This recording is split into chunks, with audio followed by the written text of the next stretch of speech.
नेहा पढ़ाई लिखाई में बहुत अच्छी थी और वो अपनी आगे की पढ़ाई करने के लिए अमेरिका जाना चाहती थी, पर उसके माता पिता उसकी शादी करवाना चाहते थे।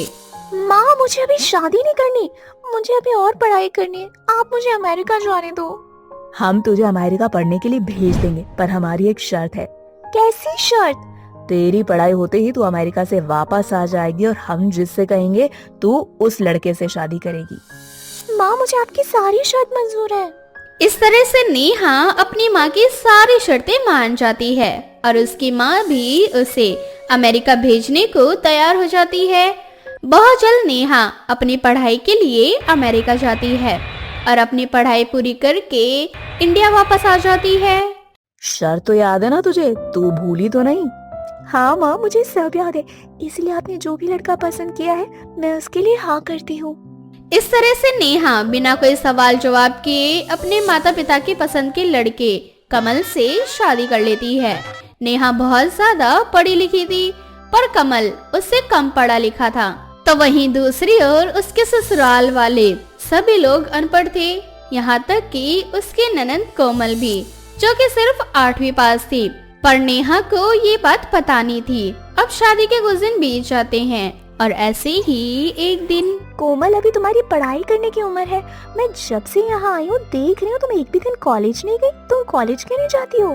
भाभी, मैं तो कभी स्कूल ही नहीं जाती, कॉलेज जाना तो बहुत दूर की बात है। अरे मैंने तो 8वीं पास भी नहीं की, लेकिन फिर भी लोगों को कह देती हूँ कि 8वीं पास हूँ।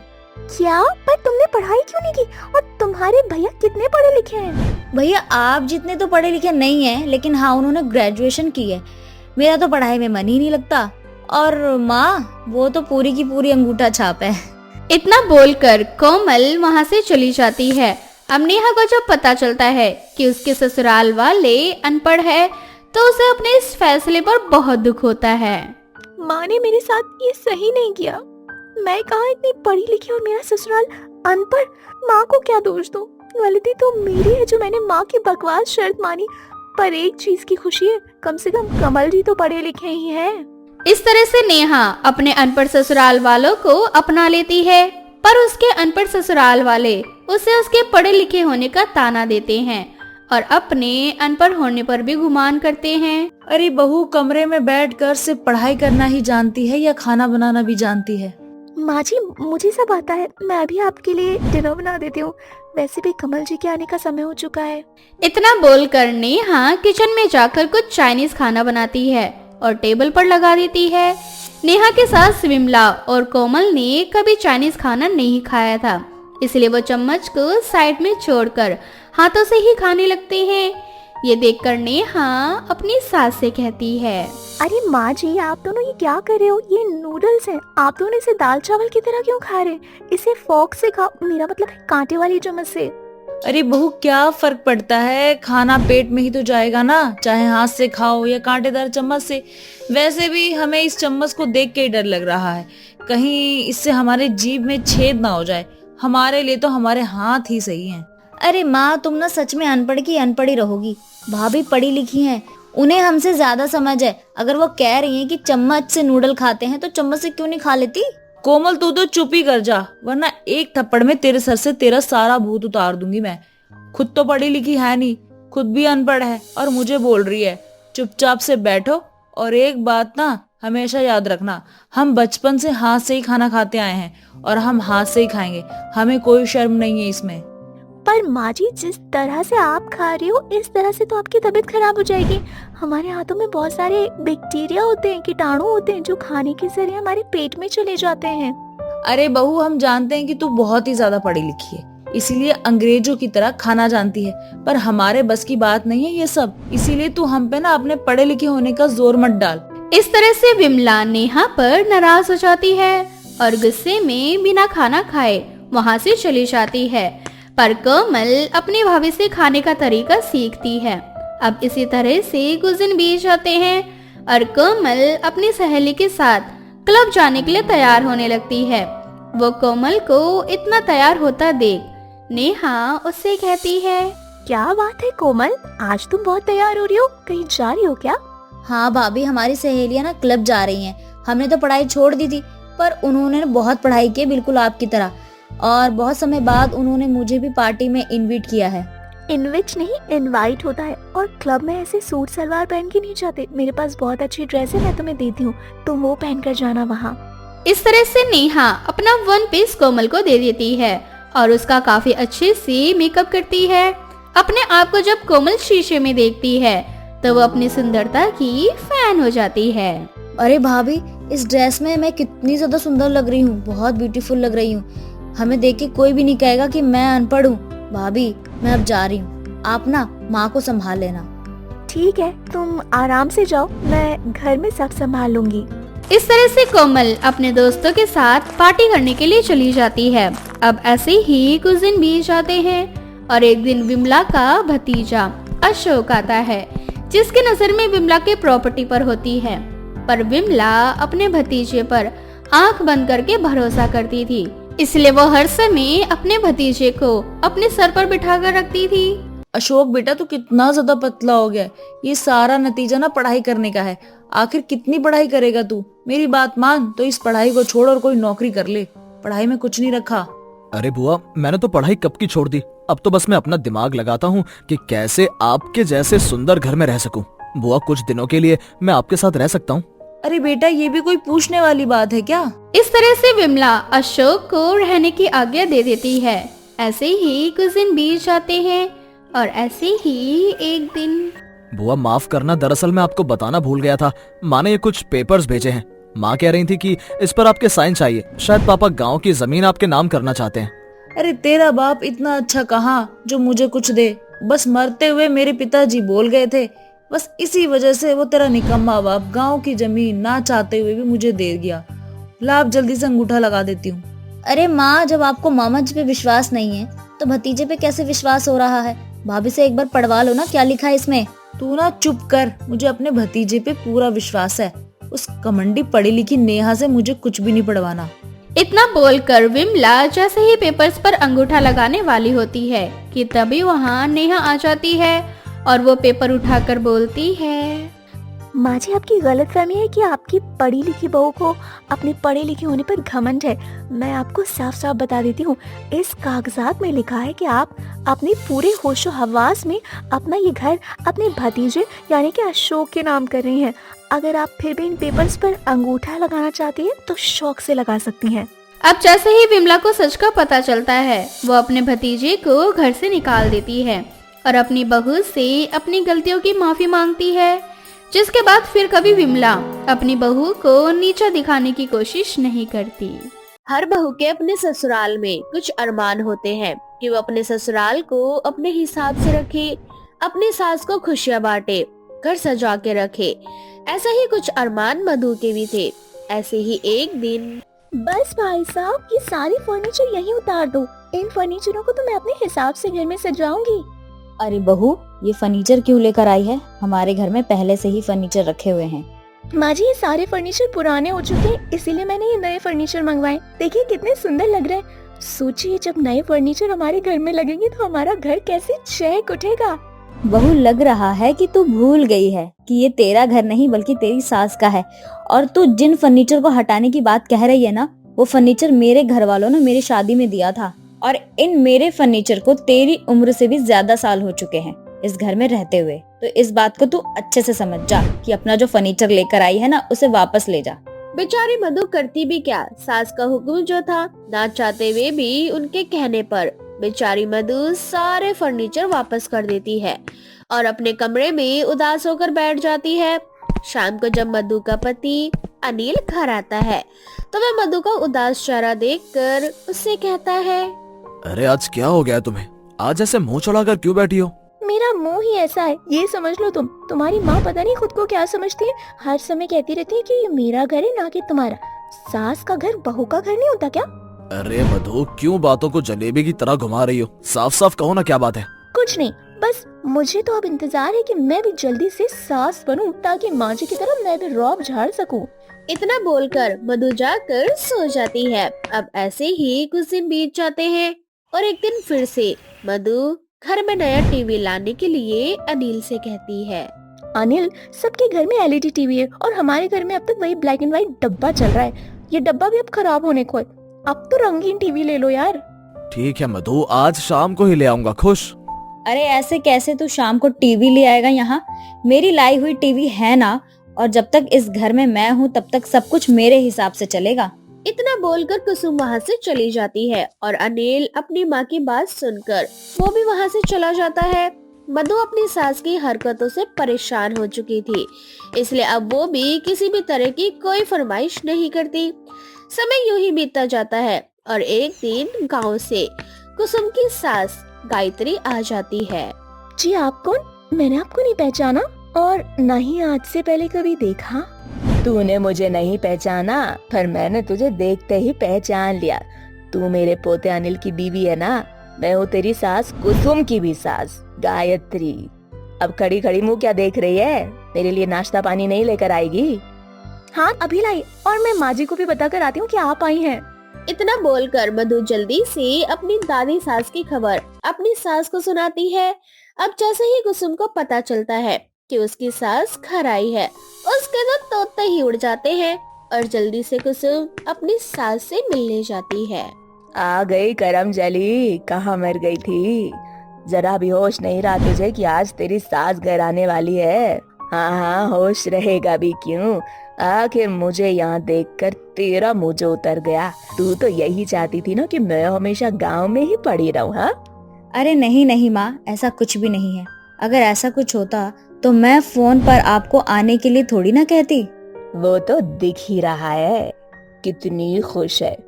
और ये घर का क्या हुलिया बना रखा है? जहाँ तक मुझे याद है, जब मैं गांव गई थी तो अपना घर ऐसे छोड़कर नहीं गई थी। गायत्री के घर आते ही अपनी बहू कुसुम को सुनाने लगती है और ये सब कुछ देखकर मधु को बहुत अच्छा लगता है कि आखिर उसकी सास के घर भी उसकी सास आई है जो उसकी खटिया खड़ी कर रही है। क्या दादी जी, अब आप इस घर में थी तो इस घर का हुलिया ऐसा नहीं था ना? पर माँ जी तो मुझे हमेशा से कहती आ रही है कि घर शुरू से ऐसा था। मैंने तो कई बार माँ जी को कहा कि घर का हुलिया बदल देते, थोड़ा घर भी खिलखिला जाएगा, पर माँ जी है जो किसी की एक नहीं सुनती। मेरी सास के आने से मेरी बहू के पंख कुछ ज्यादा ही निकल चुके हैं। कोई बात नहीं बहू रानी, मेरी सास को जाने दो, फिर बताऊंगी तुम्हें। ये देखो करम जली को, अब तक खड़ी होकर मेरे मुंह को निहार रही है। ये नहीं कि एक गिलास पानी भी पूछ लूं। अभी लाती हूँ माँ, आप बैठिए। इतना बोलकर कुसुम पानी लेने चली जाती है तो वहीं दूसरी ओर मधु की अपनी दादी सास से खूब बनती है। समय यूं ही बीतता जाता है और दोनों दादी सास और बहू मिलकर घर का हुलिया बदल देती हैं। अब घर ठीक उसी तरह से चलता है जैसा कि मधु और गायत्री चाहती थी। उसके घर आने पर मानो जैसे कुसुम अपनी बहू और सास के बीच में पिस कर रह जाती है। ऐसे ही एक दिन। मधु, ये क्या कर रही हो तुम? मेरी आज्ञा के बिना तुमने चाय कैसे बनाई? अरे ऐसे कैसे नहीं बनाएगी छोटी बहू चाय? मुझसे पूछ कर बनाई है उसने चाय। और बहू तू भूल मत, मैं तेरी सास हूँ। और मधु बहू, इतना क्यों डरती है तू? तू भूल जाती है क्या इस घर में तेरी सास की भी सास आई हुई है? दादी जी, अब जैसी भी है माँ जी मेरी सास है और मैं सासू माँ के हुक्म को तो टाल नहीं सकती ना। देख ले कलमुही, कितनी संस्कारी और गुणी बहू मिली है तुझे। और एक तू थी जो मेरे पल्ले बंद कर आ गई थी जब आई थी। चाय भी बनानी नहीं आती थी और सास बनने के बाद पूरे घर पर और बहू पर रौब झाड़ती फिरती है। हाँ माँ, आप गलत समझ रही हो। मैंने मधु को चाय बनाने से मना नहीं किया, क्योंकि उसने सिर्फ आपके लिए ही चाय बनाई है। ओ, तो तुझे बुरा लग गया कि तेरी बहू ने अपनी दादी सास के लिए चाय बनाई और तेरे लिए नहीं? हाँ नहीं माँ, ऐसी बात नहीं है। मैं मधु को चाय बनाने से इसलिए मना कर रही हूँ क्योंकि आपको शुगर है और आप मीठी चाय नहीं पी सकती, लेकिन इस बेवकूफ लड़की ने आपको मीठी चाय बनाकर पिला दी। इतना बोलकर कुसुम वहाँ से चली जाती है और अपनी सास के लिए फिर से फीकी चाय बनाने लगती है। इसी बीच गायत्री मधु से कहती है, मधु बहू, अगर तेरी सास कभी तुझ पर नाराज हो तो उसकी बात का बुरा मत मानना। तेरी सास दिखने में खड़ूस और पुरानी सोच की जरूर है, पर उसे घर के एक एक सदस्य की बड़ी फिक्र रहती है। तेरे साथ मैं इतनी घुल मिल गई, इतना हंसी मजाक करने लगी, मैं खुद भूल गई कि मुझे शुगर है। तुझे तो पता नहीं था, पर देख कुसुम नहीं भूली। अपनी सास की तारीफ सुनकर मधु को बहुत अच्छा लगता है और मधु अपनी दादी सास से कहती है, आप शायद बिल्कुल सही कह रही हैं दादी जी। शायद माँ जी एक अच्छी बहू के साथ साथ एक अच्छी सास भी हैं। उन्हें हर चीज़ का ज्ञान मुझसे भी ज़्यादा है। इसीलिए मैंने तो सोच लिया है मैं अपनी सास के नक्शे कदम पर चलूंगी, एक अच्छी बहू बनूंगी और आने वाले समय में एक अच्छी सास भी। अब इसी तरह से कुछ दिन बीत जाते हैं और कुसुम की सास का गांव जाने का समय आ जाता है। खुश हो जा कलमुही, तेरे सास तेरे घर से जा रही है। अब फिर से तेरा घर तेरा ही हो गया। जैसे तू चाहे वैसे रहना, पर एक बात याद रखना, मेरे पोते की बहू को अगर तूने परेशान किया तो गांव में बैठी बैठी मैं तुझे सीधा कर दूंगी।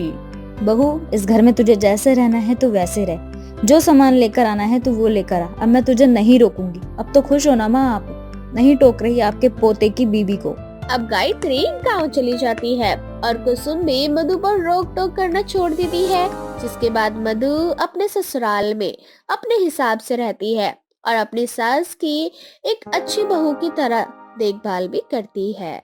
गरीब रमन अपने छोटे से घर में अपनी माँ उषा और बीवी निशा के साथ रहा करता था। निशा की गोद में 1 महीने का बच्चा था। बच्चा होने के बाद निशा हर समय अपने बच्चे में ही रहती, जिस वजह से रमन को जरा भी टाइम नहीं मिलता और वो चिड़चिड़ा होने लगा था।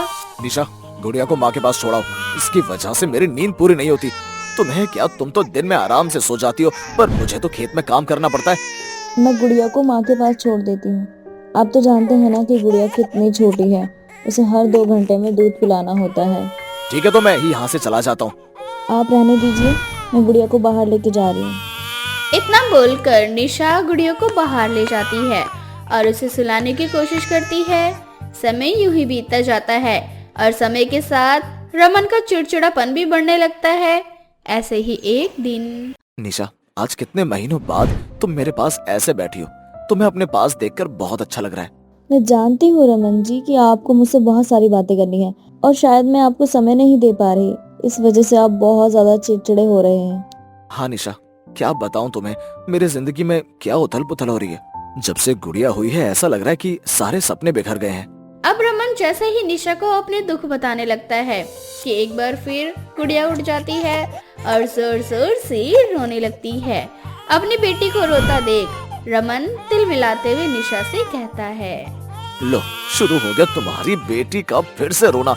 इसने तो कसम ही खा लिया मेरी जिंदगी बर्बाद करने की। रमन जी, आप ये क्या कह रहे हैं? निशा आपकी भी बेटी है, अभी वो सिर्फ 3 महीने की है, वो कुछ भी नहीं जानती। निशा बोल ही रही होती है कि तभी रमन गुस्से में वहाँ से निकल जाता है और खेत में जाकर बैठ जाता है। खेत के सामने ही एक बड़ी सी नदी थी, जहाँ वो देखता है कि एक दिया नाम की लड़की डूब रही है। उस लड़की को डूबता हुआ देख रमन जल्दी से जाकर उसकी जान बचाता है। मुझे मर जाने दिया होता, मुझे क्यों बचाया? मेरे पति इस दुनिया में नहीं रहे, अब मुझ जैसी विधवा अकेले अपनी जिंदगी कैसे गुजारेगी? क्या तुम शादीशुदा? इस तरह से रमन दिया को दिलासा देता है और उसे उसके घर छोड़कर अपने घर चला जाता है। घर जाने के बाद भी रमन के दिमाग में सिर्फ दिया का ही ख्याल आ रहा होता है, इसलिए अगले ही दिन रमन दिया से मिलने चला जाता है। समय के साथ रमन दिया को दिलासा देता है और वो दोनों एक दूसरे से प्यार करने लगते हैं। समय कैसे बीत गया पता ही नहीं चला और कब मैं तुम्हारे करीब आ गया। अब मुझसे तुमसे और दूर नहीं रहा जाता। तुम मुझसे शादी कर लो, तुम्हें तो पूरी की पूरी कहानी पता ही है। मेरी किस्मत बहुत अच्छी है जो मुझे भगवान ने तुम जैसे इंसान से मिलाया। ये जानते हुए कि मैं एक विधवा हूँ, तुम मेरा हाथ थाम रहे हो। मैं तुम्हारा साथ कैसे छोड़ दूँ? मुझे फर्क नहीं पड़ता तुम्हारी पहली बीवी और तुम्हारी बेटी से। अब बहुत जल्द दिया और रमन एक दूसरे से शादी कर लेते हैं। रमन जब दिया को घर लेकर जाता है तो अपने सामने खड़ी सौतन को देखकर निशा और उसकी माँ उषा के पैरों तले जमीन खिसक जाती है। अरे कलमुहे, तू ये किस लड़की को घर में उठा कर ले आया है? जानता है ना कि तू शादीशुदा है और एक बच्चे का बाप भी। हाँ मैं सब जानता हूँ, पर दिया ने उस समय मेरा साथ दिया जब मैं खुद को अकेला महसूस कर रहा था। इसलिए अब मुझे अपनी पहली पत्नी से कोई लगाव नहीं है और ना ही कोई प्यार है। अगर आपने दिया को नहीं अपनाया तो मैं दिया के साथ यहाँ से कहीं दूर चला जाऊंगा। नहीं रमन जी, ऐसा मत करना। अगर आप चले गए तो मेरी बेटी के सिर से पिता का साया चला जाएगा। मैं अपनी सौतन को अपनाने के लिए तैयार हूँ, बस हमें कभी अकेला मत छोड़ना। निशा अपनी छोटी सी बच्ची के लिए रमन और अपनी सौतन को अपना लेती है। ऐसे ही कुछ दिन बीत जाते हैं और एक दिन जब निशा अपनी बेटी के लिए दूध बनाकर लाती है तो वो देखती है कि उसकी बेटी के पालने में एक सांप बैठा है। सांप? माँ जी, रमन जी, जल्दी आइए, देखो मेरी बच्ची सांप के पास बैठी है। क्या? सांप? कहाँ है बहू? मुझे तो गुड़िया के पास कोई सांप नजर नहीं आ रहा। माँ जी, मैं सच कह रही हूँ, अभी एक सांप यहीं पे था, मैंने उसको देखा और जब मैंने आपको आवाज लगाई तो ना जाने वो जहरीला सांप कहाँ चला गया। कुछ देर बाद वहाँ दिया आती है और घर वालों से कहती है, आप लोग इस तरह से रोज रोज क्यों ड्रामे करते हैं? जानते हैं ना रमन जी घर आने वाले हैं, ये सब देखकर उनका मूड फिर से खराब हो जाएगा। और वैसे भी सांप कभी भी बच्चों को नहीं काटते, अगर उसे काटना होता है तो अब तक काट कर चला गया होता। गुड़िया बिल्कुल ठीक है, क्यों इतनी फिक्र कर रहे हो? सुनकर निशा और उषा शांत हो जाती हैं। अब ऐसे ही कुछ दिन बीत जाते हैं और अचानक से रात में निशा की आंख खुलती है तो उसे किसी के पूजा करने की आवाज सुनाई देती है। अब निशा दिया के कमरे में जाती है तो वो देखती है कि दिया आदि नागिन और इंसान बनी शिवलिंग की पूजा कर रही है। ये देखकर निशा के होश उड़ जाते हैं। ये क्या? दिया तो नागिन है, इसका मतलब मेरी सौतन एक नागिन है। हो ना हो, उस दिन मैंने जो सांप देखा था वो यही थी, तभी तो सांप की इतनी तरफदारी कर रही थी। इसे तो मैं अभी बताती हूँ। इतना बोलकर निशा अंदर जाने ही वाली होती है कि तभी वहाँ दिया अपना पूरा नागिन रूप लेकर उसके सामने आ जाती है और कुछ देर बाद इंसानी रूप में आकर निशा से कहती है, मैं जानती हूँ निशा, तुम्हें मेरा सच पता चल चुका है, पर मेरी तुम। इतना बोलकर दिया पूरी नागिन बन जाती है और रमन के पास जाकर उसके सर पर डस लेती है। ऐसे ही दिया अपनी सास के साथ भी करती है, जिससे रमन और उषा की याददाश्त चली जाती है और सुबह होने से पहले ही दिया निशा का घर छोड़कर चली जाती है। गरीब रमन अपने छोटे से घर में अपनी माँ उषा और बीवी निशा के साथ रहा करता था। निशा की गोद में 1 महीने का बच्चा था।